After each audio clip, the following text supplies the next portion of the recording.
সরকারি কর্মকর্তা-কর্মচারীদের জন্য ২০২৬-২৭ অর্থবছরের শুরু থেকেই নবম জাতীয় পে স্কেল বাস্তবায়নের জন্য কর্মকর্তাদের নির্দেশনা দিয়েছেন প্রধানমন্ত্রী তারেক রহমান। অর্থ মন্ত্রণালয়ের এক কর্মকর্তা এ তথ্য জানিয়েছেন। এজন্য আগামী বাজেটেই নতুন পে স্কেলের জন্য বরাদ্দ রাখা হবে বলে জানা গেছে। তবে বেতন কমিশনের সব সুপারিশ এখনই বাস্তবায়ন হচ্ছে না।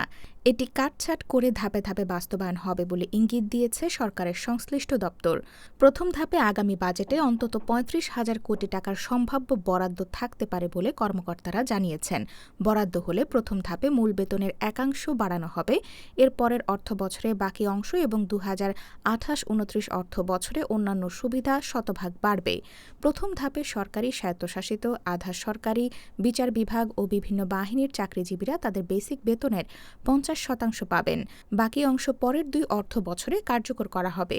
দ্বিতীয় ধাপে ২০২৭-২৮ অর্থ বছরে বাকি ৫০% এবং তৃতীয় ধাপে ২০২৮-২৯ অর্থ বছরে অন্যান্য ভাতা ও বাকি সুবিধা বাস্তবায়ন করা হবে।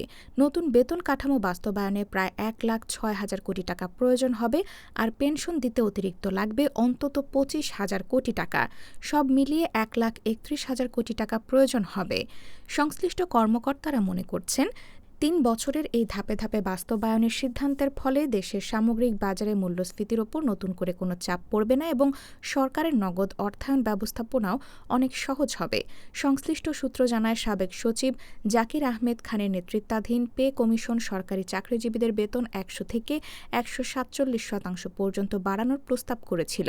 বেতন কাঠামোতে সর্বনিম্ন ২০তম গ্রেডের মূল বেতন ৮,২৫০ টাকা থেকে ২০,০০০ টাকা করার সুপারিশ করেছিল। সর্বোচ্চ ধাপে ৭৮,০০০ টাকা থেকে বাড়িয়ে করার কথা বলা হয় ১,৬০,০০০ টাকা। এছাড়া সামরিক ও বিচার বিভাগের জন্য আলাদা বেতন কমিশনের কাজও চূড়ান্ত পর্যায়ে রয়েছে বলে জানা গেছে। প্রথম থেকে ১০ম গ্রেড পর্যন্ত বাড়ি ভাড়া কম হারে দেওয়ার সুপারিশ করা হয়েছে। সেক্ষেত্রে ১১তম থেকে ২০তম ধাপে এ হার বেশি হবে বলে সুপারিশে উল্লেখ আছে।